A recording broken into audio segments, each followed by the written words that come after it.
Good afternoon. Right, so there you go. Good afternoon, everybody. Welcome to the Scrutiny Programme Committee of the 17th of September. First item is for apologies. Bridge, we had. Chair, it's apologies from Councillor Peter Black, Councillor Wendy Lewis, and Councillor Victoria Holland. Thanks, Bridge. Right, then for the benefit of those who have joined us meeting online, I'll ask the people who are in the room to introduce themselves, as we appreciate it's not always clear to remote participants to be there to be in the room. So from my right hand side, I'm Adrian Jeremiah, I'm a solicitor for the council. Hello, I'm Adrian Jeremiah, I'm a solicitor for the council. Good afternoon, my name is Samantha Jenkins, I'm Democratic Services Officer. and from left hand side, and Councillor Mike White, Vice Chair, will be chatting today. Good afternoon, it's Bridge Madaha from the Council Scrutiny team. Good afternoon, Councillor Andrew Lewis, Cabinet Member for Service Transformation and Joint Deputy Leader of Swansea Council. Good afternoon, Carol Morgan, Head of Housing and Public Health for Swansea Council. Hi, Steve Porter for Principal Officer in Homelessness and Tenancy Support. Hi, Sarah Jordan, Landlord and Community Housing Services Manager within the Council. Hi, Marie Muldoon, Housing Options Manager, Swansea. Hi, Mark Wade, Director of Place. Peter May, Leader of the Uplands Group, Uplands Ward Member. Thank you, everybody. If I can move down then to item 2, disclosure of personal and prejudicial interests. Anybody online? No, none? Okay, thank you. Item 3, the prohibition of whip votes and declarations of party whips. Nobody? Okay, enough. Can we move on to item 4, the minutes of the 16th of July, which is all relates around the recycling waste collection services there. And as I say, these are on pages 1 to 7. Okay. Can I have somebody to move the dear true record, please? Second it. Yes. I'll move.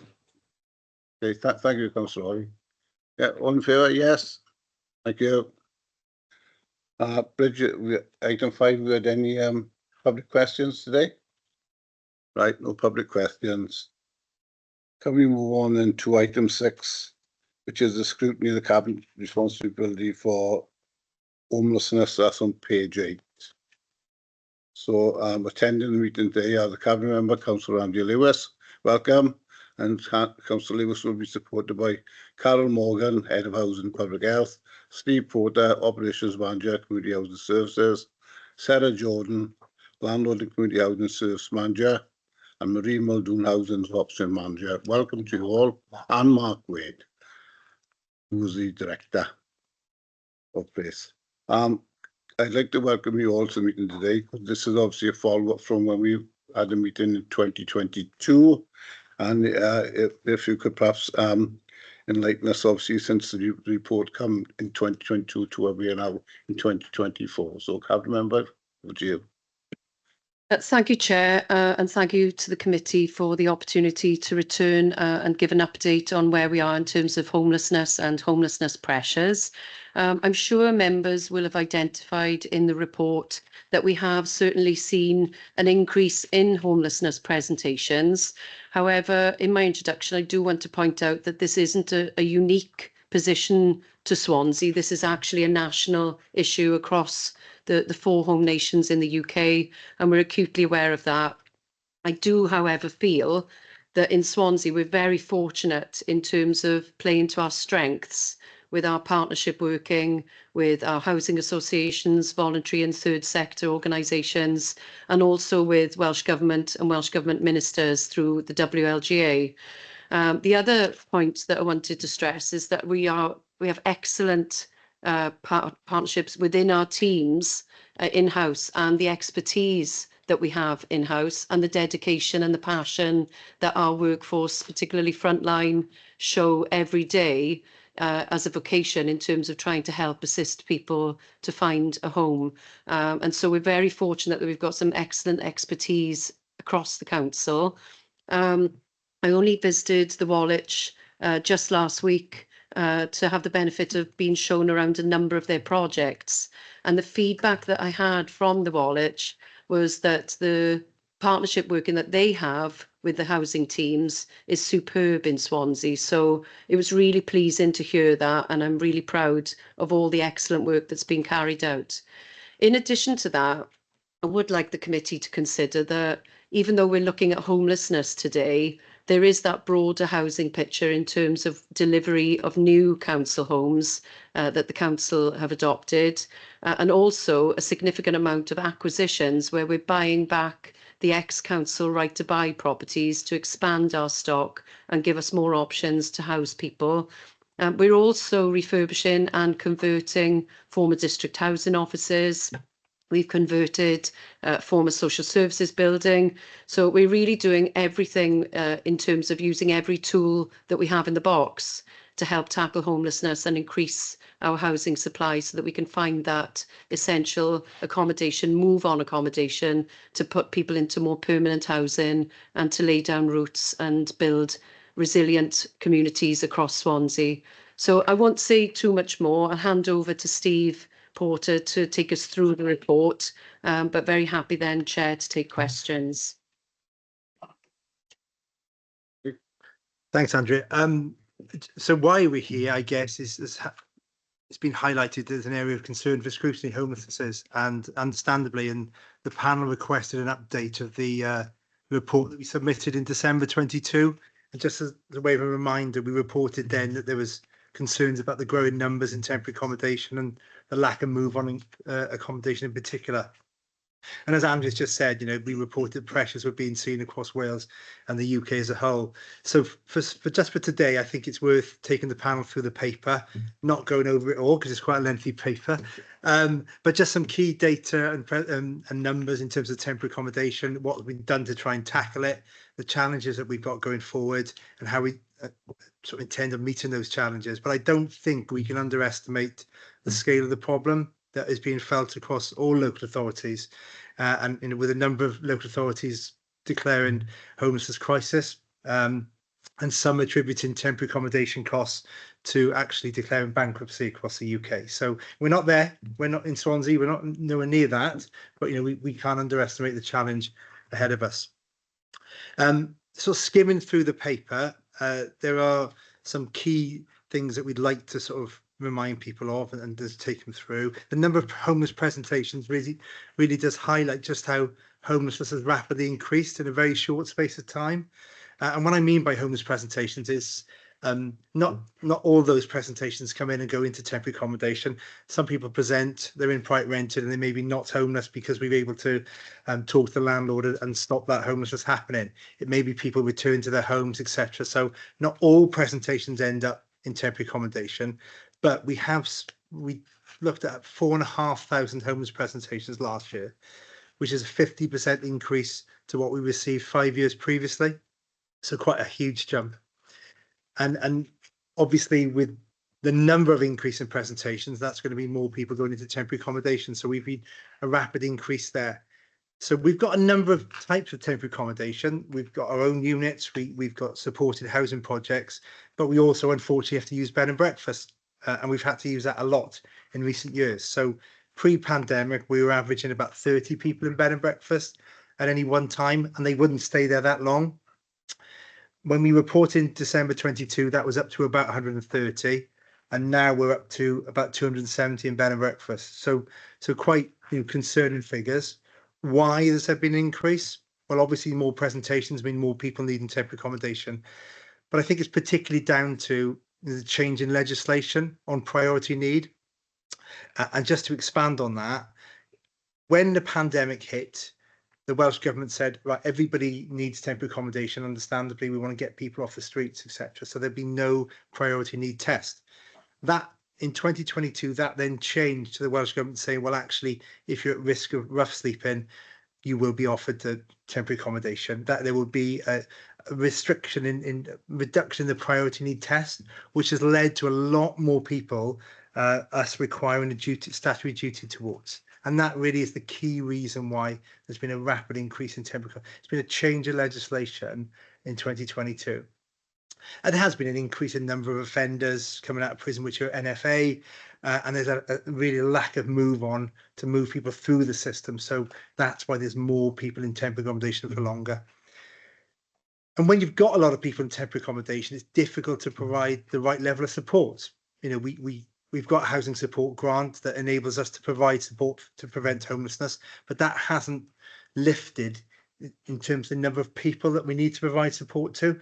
And of course, when you're in temporary accommodation, you need a more intensive level of support. So we haven't been able to meet everybody's needs at the moment because we just can't get the staff in place to do that. So that is a slight concern for us as well. It's also very expensive form of temporary accommodation, and as well as difficult to manage. So Marie's team every day will get phone calls to say, look, this person's been asked to leave, but they've moved on.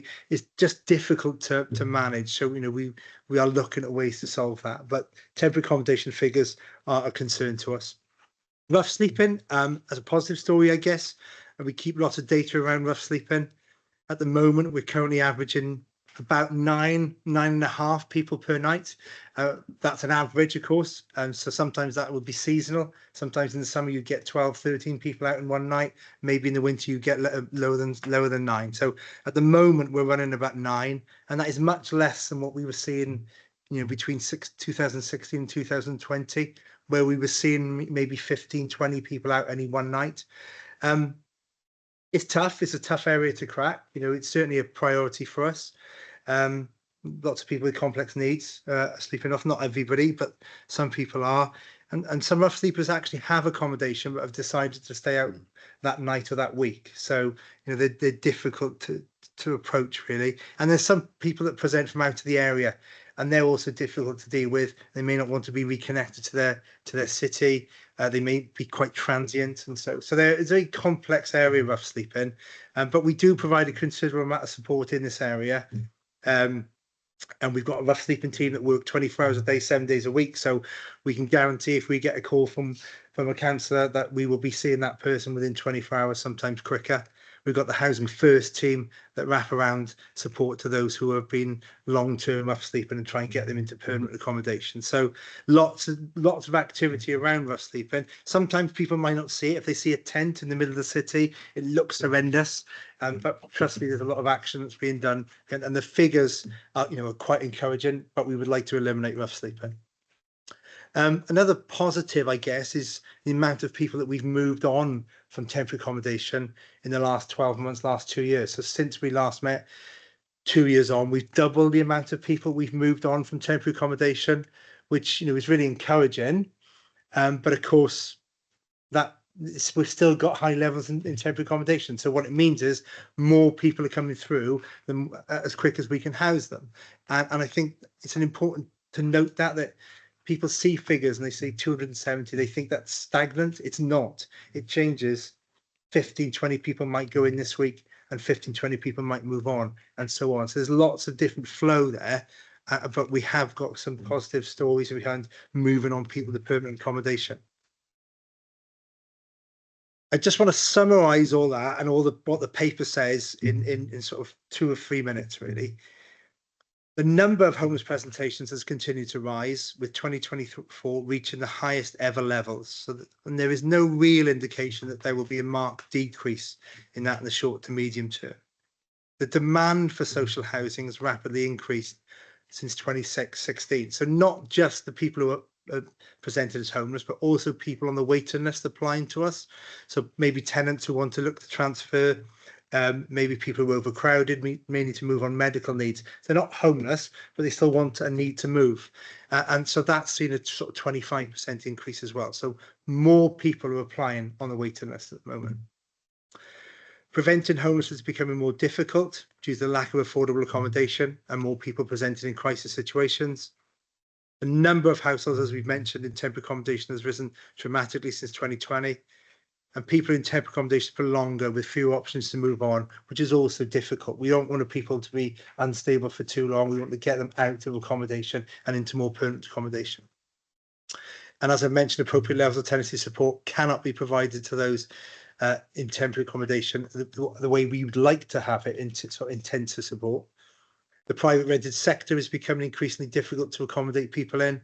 And in the paper, there's an example of, you know, a 3-bedroom house in Mount Pleasant going for £1,400 recently, where we will only get £600 local housing allowance. And we've got many more examples of that, where the private rented sector is not becoming out of reach, but it's becoming difficult to get people housed into.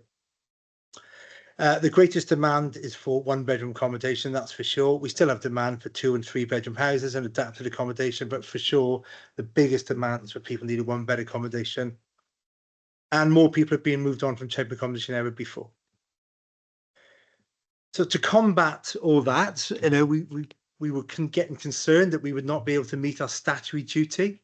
And we know that other councils have been in that position across Wales, where they've actually had a waiting list for people going into temporary accommodation. Again, we're not there yet, thankfully, thanks to some good work from Housing Options and our partners.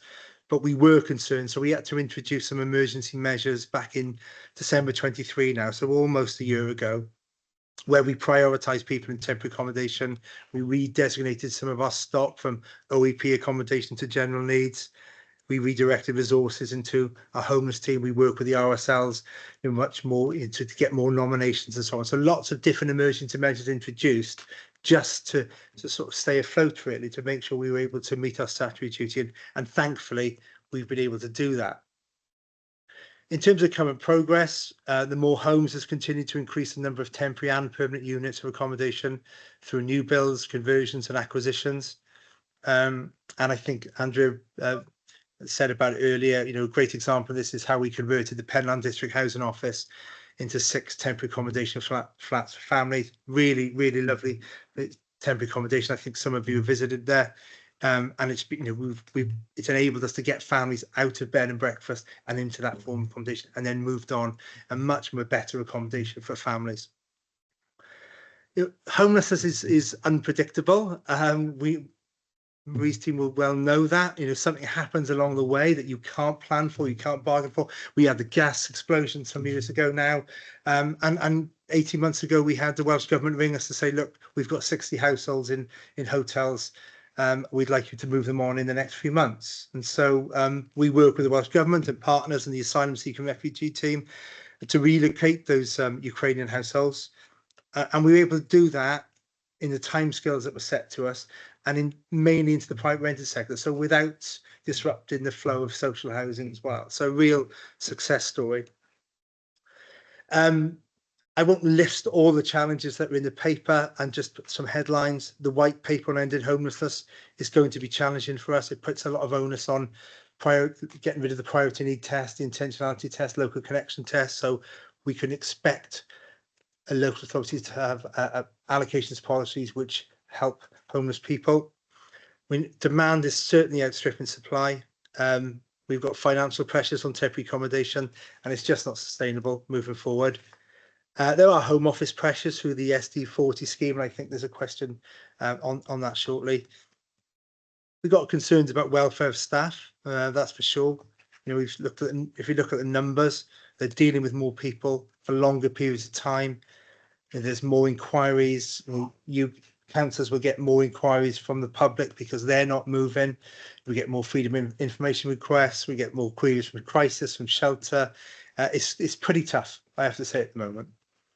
And tackling complex needs is certainly a challenge. You know, substance use, misuse, and mental health is prevalent across the UK, and certainly in Swansea. You know, we're working with our partners such as Barod and developing alliances with health to try and look at how we can deal with substance misuse and mental health.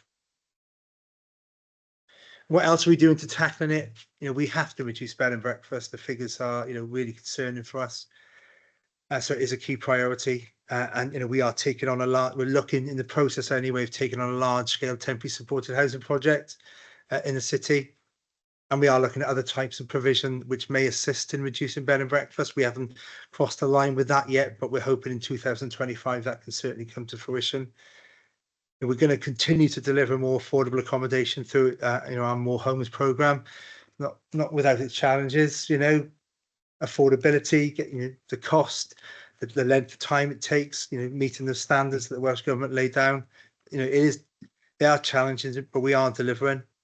We will continue with the emergency measures that we talked about, and they're in the paper, and we will review these regularly. And we'll consider sort of levels of staffing to ease pressures within homelessness and support teams. And just finishing off, and I think Anne just started with it really, we have to sort of develop these partnerships that we've got with ourselves, health, criminal justice, private rented sector, the Welsh Government, and various other partners. Homelessness is not about, I know people say this a lot, it's not about providing 4 walls. We've tried to do that, and we end up in the cycle of homelessness. We have to sort of prevent people becoming homeless, and when they are homeless, we need to make sure we wrap around support that they can sustain their tenancies. So it is everybody's issue, and we need to understand that and really work on those partnerships throughout the social services. The partnerships are there, we just have to continue with that. And I just want to finish on mentioning about the allocations policy. We intend on taking that to Cabinet in 2025. That will be a light touch housing allocations policy. We sort of had to tone it down because of the white paper, and that will probably not come about until 2026, maybe even depending on the Rent and Homes Act. Took 10 years, so who knows? But we're in it. We will be. It would be remiss for us to do a big, large-scale allocation policy now and then have to change it when the white paper comes as part of an act. And so we're hoping to do that in 2025. And we're going to try and balance homelessness with people on the waiting list and with tenant transfers as well, which is difficult, very difficult, given the numbers. But that's our intention, to have a light touch allocations policy where we try and make sure we meet with everybody's needs. Thank you, Mr. Porter. That's an excellent report that you've given to us as a committee, and I'm sure there's a lot there that we are finding a lot about in the issues regarding homelessness. And I would like to personally thank all you working in the housing team for the tremendous work and the effort that you are putting in to help people in most need. So thank you very much, and we are truly grateful for that. Thank you. Right, we have some questions from committee members, so we'll take them now, and then there might be some further questions from members online. So the first question is from Councillor Matthew Jones. Councillor Matthew Jones, are you there online? I am, Chair, and apologies, my camera seems to have stopped working. I think Mr. Porter's covered really what I was going to ask more than thoroughly, and like you, Chair, pay tribute to the hard work that the team are doing there. It was just obviously within the report 2.3, they're given 5 main reasons why people are presenting as homeless, and I'm assuming we have a further breakdown on that then by individual for each case. So just so we keep in, just so we sort of keep in the data there as to how many of sort of each group are presenting, and then we can target sort of obviously the groups based on the numbers. Yeah, quarterly we have to report to the Welsh Government all a various number of statistics. That includes the causes of homelessness. They don't change that much, I have to say. At the moment, the lead cause of homelessness is private rented accommodation, people having to leave their private rented accommodation, and that's down to a number of factors through the Rent and Homes Act, Airbnbs, so landlords switching to Airbnbs, the cost of living, so sometimes landlords just need to sell their property, and so there's not just one reason why something happens. But in terms of the overall cause of homelessness, the loss of private rented, relationship breakdown, unfortunately domestic abuse still figures high in the numbers. Parents asking children to leave. Now that we used to be able to sort of stop that. We used to be able to say, look, if you're able to keep your son, your daughter there for a few months, we will be able to find a place for you. But unfortunately, because of the numbers, that month is turned into years, and they're saying, look, I can't have my child here living anymore. You know, they're 52. You know, so we can't have. So there's all sorts of reasons, and they don't change that much. I think one change this year, perhaps, is we've had more refugees that come through the system in the last 12 months, but we expected a spike because of the increase of the decisions that the Home Office made, you know, just to cut the backlog a bit. We expect that to sort of temper out back to normal levels again. So I think the figures are there, and you can find them online, actually, stats online. So if anyone wanted any specific figures, and there's all various reasons for homelessness. There could be fire, flood, theft. There's about 30 reasons why people, but the 4 or 5 main ones hardly ever change. Okay, Councillor Jones. No, again, comprehensive answer. Thank you, Chair, and thank you, Mr. Porter and the team for all your hard work. Right, coming on the second question, please. That's from Beth Allender. Beth, are you? Yeah, there? hiya. I am. Thanks very much for your comprehensive report. I was just wondering, obviously it's very pertinent at the moment with the amount of offenders being released from prison. I just wondered if there's been a sort of a big surge of offenders coming through that do require this, and if you sort of put plans into place to tackle that. Okay, so it's been in the press a lot lately, isn't it? So we had the early release scheme in the last sort of 6 months, 9 months, and that's now changed to the SDS40 scheme. I'm entirely sure what it stands for, actually. Something determinate sentence, but the SDS40 started in September, and that means certain prisoners will serve 40% of their and be released after that. There's certain categories of offenders that will not be released, but by and large, it hasn't had a significant impact to us at this moment in time. But it's I think far too early to say what the impact will be. It'd be sort of wrong of us to say, oh, everything's fine. We had a small number of prisoners released to us on the date. I think it was September the 12th, and we've got a couple more prisoners being released in October, but nothing exceptional from a homeless point of view, you know. But I think what remains to be seen is how effective that SDS40 campaign will be. For other reasons, will they get the right support, you know? But I have to say the communication from criminal justice and ourselves has been great, so we can't fault that. So it hasn't impacted us hugely at the moment, but it's too early to say. Okay, Beth. Thank you. Thank you. Right. Can I go then on to the question I have under emergency measures in 3.4? It's in relation to the home swapper scheme. Can you perhaps enlighten the committee on what exactly this entails, what the scheme is, you know, the home swapper scheme is about? Yeah, so this is a mutual exchange for tenants and housing association tenants. So Pobl and Ceredig and Coastal are all signed up with ourselves to the same home swapper scheme. So this is about 2 tenants that want to exchange their properties, and us trying to encourage that when it's right to do so. So we acknowledge that if we're housing more people out of temporary accommodation, that might be at the detriment of people on the waiting list or tenants looking to move because they're overcrowded or they want to be in a certain area for support.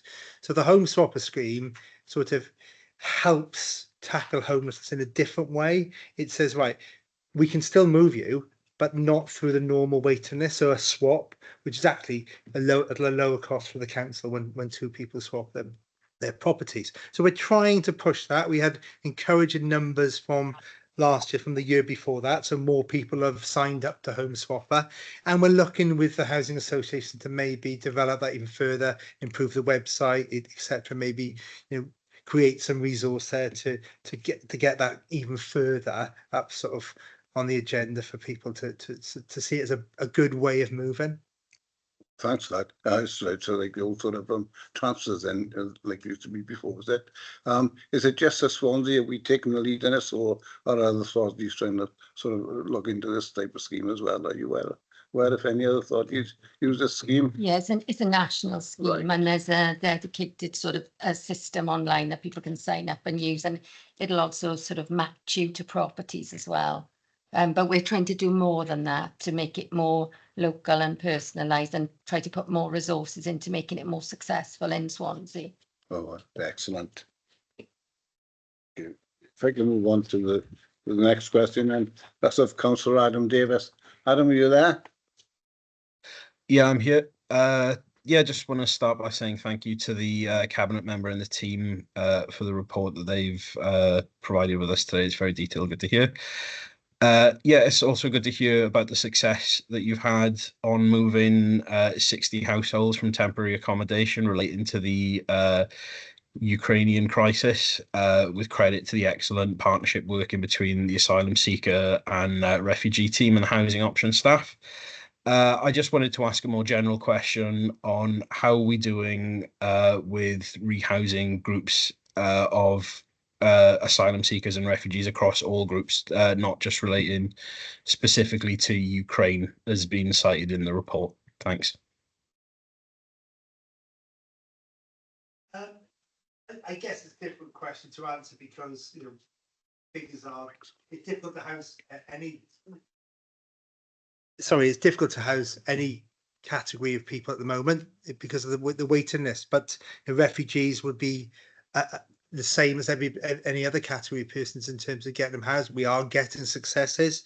There are different schemes. There's a Ukrainian sponsorship scheme. There's a dispersal scheme, the Syrian scheme, the Afghan scheme over the years. So we have different schemes, and sometimes they get allocated in different ways. But generally, when a refugee has their decision and becomes homeless, we will provide temporary accommodation, and they will be moved on to suitable accommodation as and when. And we are having successes, but that's with the caveat that it's not easy to house anyone at the moment. I'm not sure that is that covered, or do you want to find out what Adam?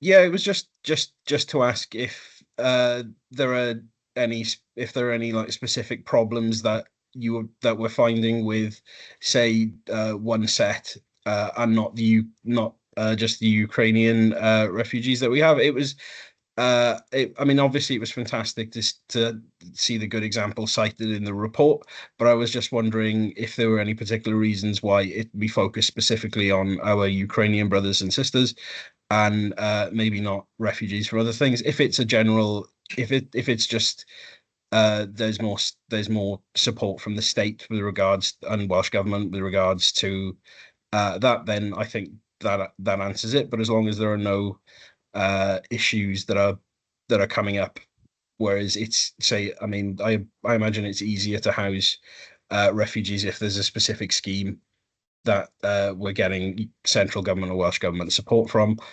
But I think if there are no specific issues relating to anything else, then yeah, I'm happy to take that as answered. Thank you.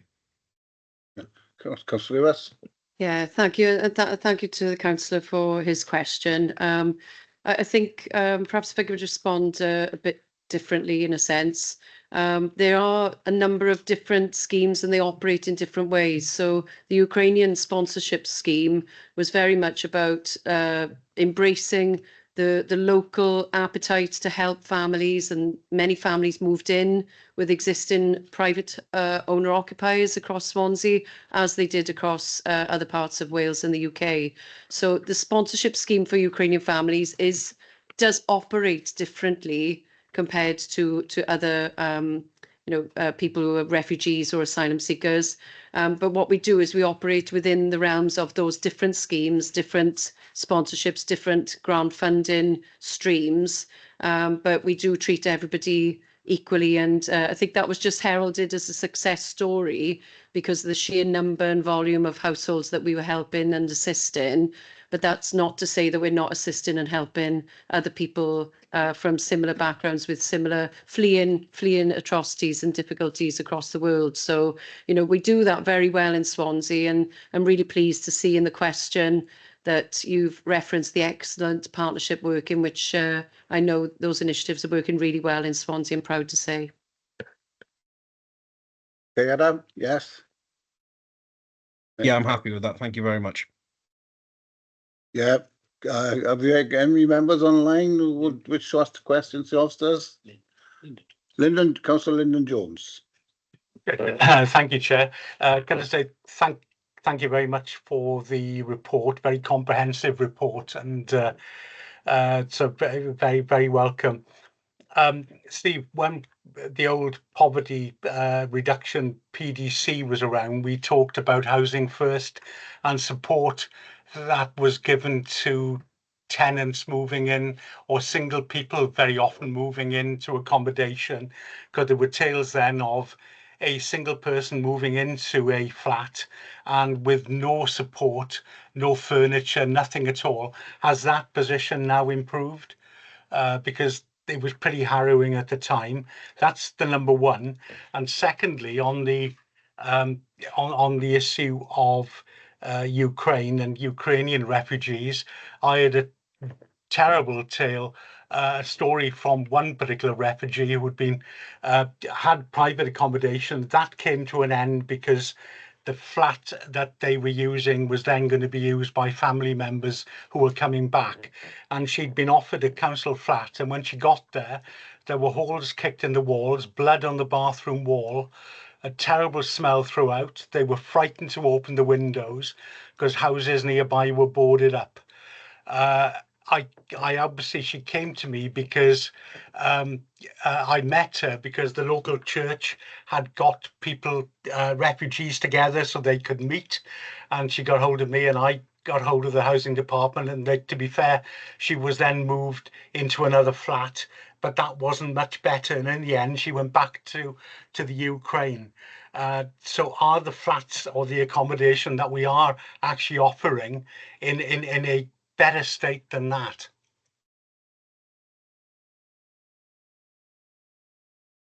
If I, Highland, if I take the first bit about support, and then I think Sarah Colin will take the second. In terms of support, Housing First, our Housing First programme, we were one of the sort of leading authorities in Wales to start up a Housing First programme, and we started with 20 units. So what that is providing intensive support to entrenched rough sleepers or people who have had difficulty in sustaining tenancies, and it's quite intensive, that. So I think firstly that's a positive for the local authority, and that then got extended from 20 units to 20 we're up to 24 units now, and may even been higher again. So it's been successful. There are always issues with people who struggle with staying in a tenancy, but we've got that dedicated intensive support in place in Swansea. In terms of the more as mentioned earlier, when you've got 270 people in B&B at the moment, getting the level of support that they need to them is not always easy, and so that's what we're struggling a little bit with, is that the housing support grant, which pays for support workers to provide that level of support, hasn't increased with the level of people that have come in through the system. So you then have to takes resources from elsewhere to provide that support, and so it's trying to juggle things at the moment to get support in place. So I can't honestly say that every single person is getting the level of support in temporary accommodation that they should be getting, but we're doing our best, and people are moving on successfully, and people are holding down their tenancies, and we have got furniture schemes and all various levels of support that is in place. So there are very good success stories, but truthfully, I don't think we can get to as many people at the moment as we would like. There's a second part of the question. Hi, yeah, I'll just take the second part on the properties, if that's okay. Just to say, we do have a minimum letting standard, and all of our void properties are pre-inspected and post-inspected by housing team. So it is unfortunate that there have maybe been that a very, very odd occasion where something will be offered and it doesn't come up to standard, and we will obviously reconsider that, which clearly we did in this case. I'm not quite sure why that happened, but I can look into that. And I would add, I know Steve's just touching it, we do still have our furnished tenancy scheme, which has been operational now for about 25 years. That's offered to all new tenants when they move in, and that scheme is altered recently, so it's a choice-based scheme, so people can choose from a selection of furniture items and keep those costs down. If they're on benefit, those costs are covered as well. And thirdly, just to add, most of you will be aware of the multi-bank scheme, and our tenancy support officers are referrers to that. So if anybody needs any additional items on top of the furniture, then that is something that we can actually, we can access for people also. Hey, Councillor Lyndon Jones. Okay, great, Yes. fine. Thank Yeah, thank can I? you. Yeah, can I call in Councillor Mary Jones? Thank you, Chair. There's a lot of Joneses here today. I'm sorry. I'm not sure if you'll be able to answer the question, but I'll give you a little bit of context. I was in a different scrutiny meeting and we were talking about hotel accommodation and the lack of it in Swansea. And I was asking about the accommodation on Oystermouth Road. And I understand it is being used for homeless people. Now, obviously, you've said how difficult it is to move people on, and also about Airbnb. So I really was wondering if you have any idea when you'll be able to move, well, not everybody out, but a majority out, for them probably to revert back to bed and breakfast. But as you can't stop them going over to Airbnb, I appreciate that. But we seem to have a difficulty now with a lack of bed space for other things. And of course, this is all a knock-on effect. I'm not sure if you can answer my question, but I hope you'll be able to give me some indication. Thank you. Yeah, Thank you for the presentations. Thank you, Chair, and thank you to Councillor Mary Jones for the question.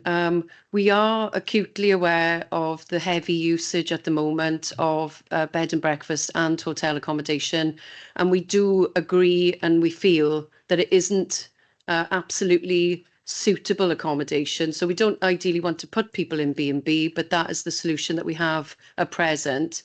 However, we are looking at alternative solutions. So as Steve referred to in his introduction of the report, we've got a property secured at the top of High Street where we're going to be housing people instead of B&B. It's a much more improved situation, much better accommodation, and we're also exploring other accommodation and other options which we will bring forward at a closer future date. So we do have an exit plan.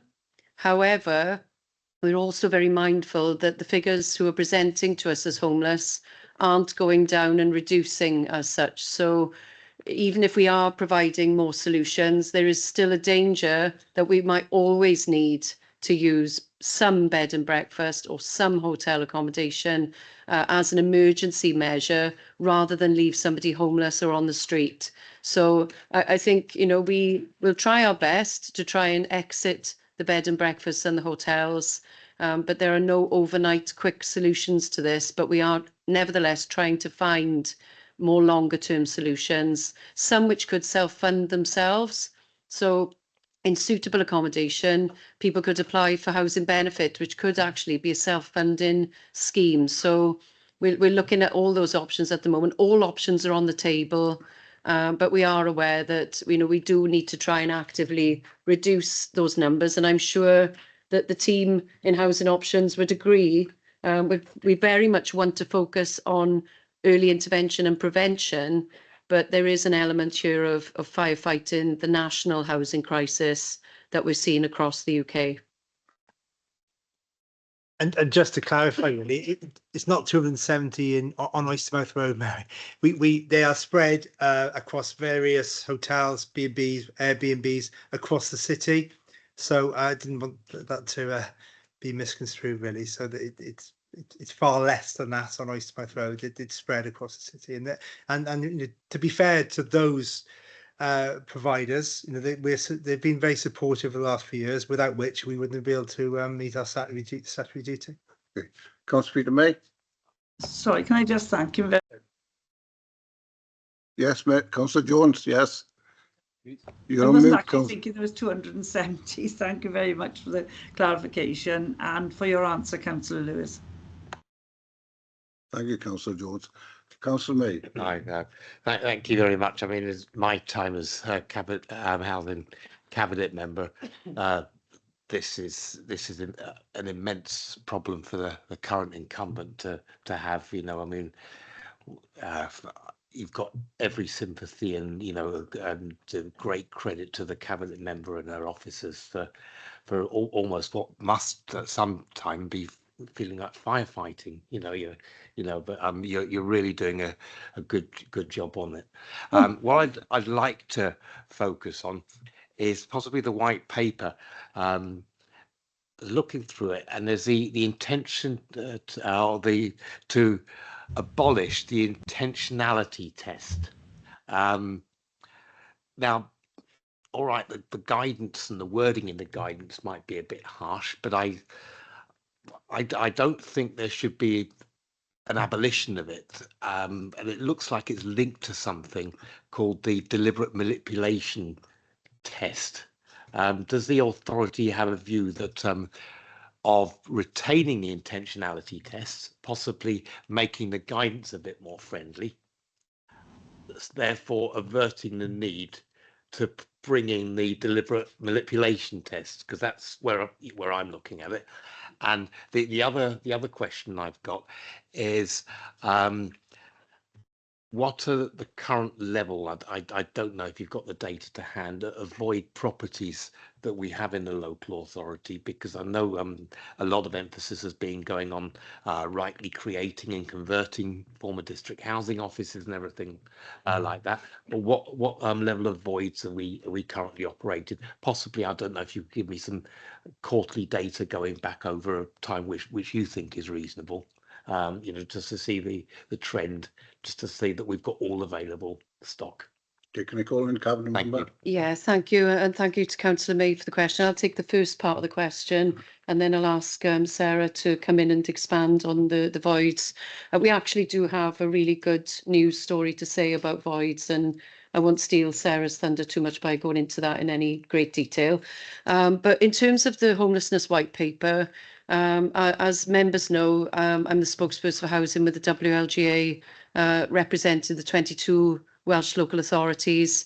The WLGA stance, which I should imagine is reflected by our council stance in terms of the white paper, is whilst we don't disagree with the way that the paper is trying to be helpful, actually at this point in time we're under such pressure, it would be very difficult to support some of the things which the white paper is proposing. So we are feeding that in through the WLGA to Welsh Government. We have a new housing minister in place. So we have a housing cabinet member network meeting in October, which is due shortly, where we will be reiterating those points that whilst we think, that it's well intentioned, that actually it's perhaps some steps a bit too far at this point in time, and it should be treated perhaps as more aspirational when we are in a better and stronger position. At this point in time, we are literally dealing with such high numbers and some very difficult challenges. It is a very complex situation, as I know this committee appreciates, until things settle down, and then perhaps that's the time to have that discussion about changing things in a dramatic way that will have a dramatic impact on all local authorities. So that is the council's stance, is we want to work closely with the new minister to talk about the bill and talk about the reality of the impact that that bill could have if it was put in place. I'll bring Sarah in on the discussion around voids. Okay. Hi, Peter. So just I got some figures. I can't give you all the historic figures today, but I can certainly tell you as at last week, we have 245 what we class as normal voids in the system. And on top of that, we have 40 voids, which are undergoing quite significant major capital works. So as a percentage of all of our properties, obviously we've got 13,700 roughly properties. It is really, really low, and it's coming down to sort of around the lowest it's been for many, many years.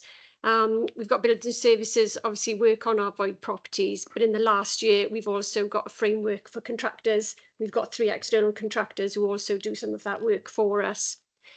The other thing I would add there is we've had some funding from Welsh Government, a transitional accommodation capital programme. So we've been able to put some of those larger capital voids through that and have some additional money to assist with that. Put a number of properties through that last year, and we've just submitted a bid for a second round of funding, and we're hoping to get confirmation in the next few weeks for some additional properties to be done there. So it's all looking okay in void front at the moment. Okay, Councillor May. Yeah, well, thank you. As I said, there doesn't seem to be any more questions.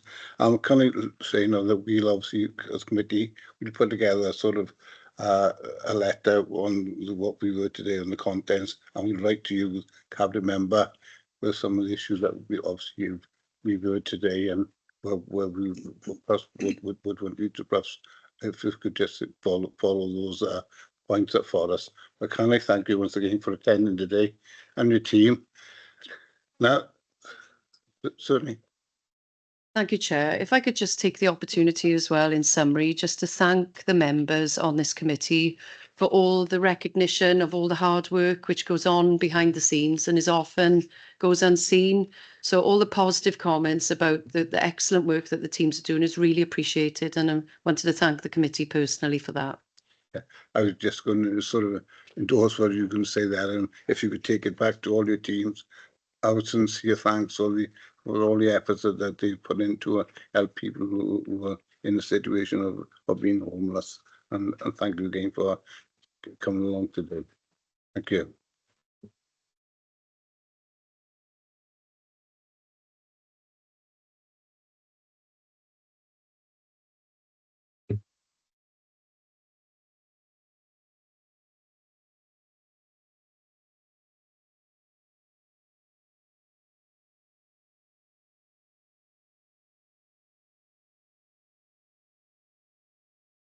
So we can't hear if anything's being said.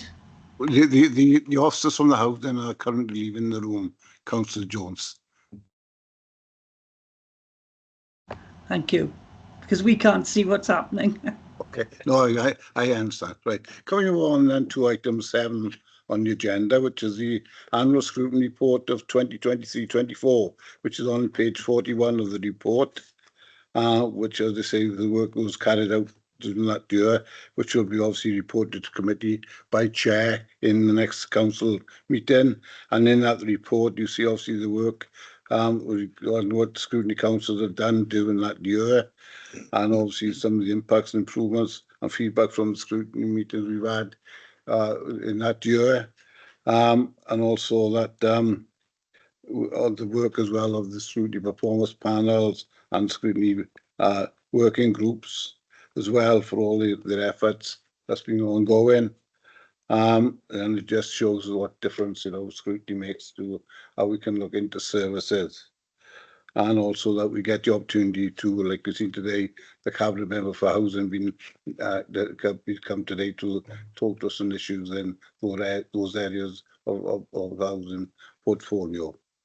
So the next thing we want to do now is we need to approve the working groups for this year's from our scrutiny conference, which are put forward. And the working groups that includes on the empty properties, public engagement, agile working, and trees. This includes appointing the convener for each of these committees. So, in regards to the issue of the inquiry panel for grants, Councillor Joe Hale has put his name forward for that area. We are still seeking volunteers of members for one working group, so public engagement, agile working. So Bridge will again follow up this with another email out to members to try and encourage them to participate in scrutiny and also to take the lead of convener. In regards to we do have volunteers who come forward for the empty properties working group, which is Councillor Francesca O'Brien, and the trees working group, which is Councillor Peter May, have come forward. So I'm grateful for those members who come forward for those chair to convene those meetings, and I would ask at the committee if we can agree those members to take on those roles as conveners.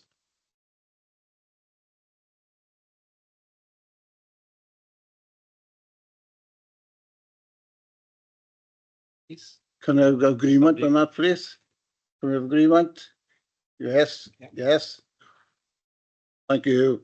Yes. Yes. Right, and also in regards to the adult services performance panel, it's been agreed to co-opt Mr. Tony Beddo on for the 24-25 municipal year. If we can then move on to the scrutiny work programme, which you'll find on page 109. You see there the list of what the programme is going to entail for this year. And obviously, you see there all the portfolios as well of the areas as well of the cabinet members. But also, as I say, this is the agreed scrutiny programme for 2024-25. And as I say, it's all relating to the forward plan as well, and our own work plan, which is on page 116, and the forward plan, which is on page 118. And if there's anything of significance that we really want to go for pre-decision scrutiny on the report, that's not already been identified. No. Right. Can I ask a question? Sorry, Certainly, as a co-opted, am I allowed to be involved in these working groups? Obviously, I'm not a councillor, so I don't know if I'm allowed to just put my name down and stuff for these things. Yeah, she does be cooperative. Yeah, just to clarify, Beth, anything that relates to education matters, you would have an absolute right to be a participant of. Hence your involvement here, and hence your involvement in the Education Scrutiny Performance Panel. If you wanted to volunteer for anything else, I don't think there would be an issue with you wanting to get involved, just like you can get involved in any of the discussions at the committee. Okay, So thanks. do let me know. Okay, thank you. Okay, Beth. Yep.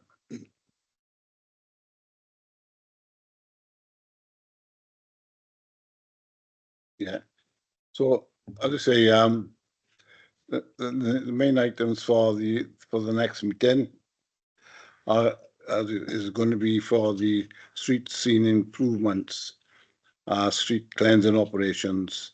So I'm sure a lot of us, it's very topical that we've all had issues with all members with obviously street cleaning that and thing. So that because the report was unable to come today, this will now be moved back to the meeting on the 15th of October. So can I urge you, when the report comes out, you have a good read of it, and I'm sure there should be plenty of questions that we would want to ask at that meeting to the cabinet member who will be attending that meeting. And also there'll be a follow-up from the scrutiny working group panel from the public rights of way, which we carried out last year, on the recommendations that we put forward from that meeting to the public rights of way team. So we'll hopefully see what exactly on what we put forward, if any, has been implemented. So we'll hear about that on the 15th of October. And as you see there, regarding the that since the last meeting in July, there's been a few obviously complaints that have been put in the council, which are mainly around contacting the council, and obviously in regards to waste management and issues like that, and fly tipping. Okay. Item 10 is the scrutiny letters, which are enclosed on page 138 there, which have been sent in, which is obviously recycling and waste, and the meetings for scrutiny working group co-production. So the letters there from that's been sent in, and from the meeting of the 16th of July to the appropriate cabinet members. So the last item on the agenda is item 11. It's the date and time of the next scrutiny panel meeting, which will be on Tuesday, the 15th of October at 4 p.m. So there's nothing else. I declare the meeting closed. Okay, thank you all Thank you, for Chair. today. Thank you. Thank you, Mike.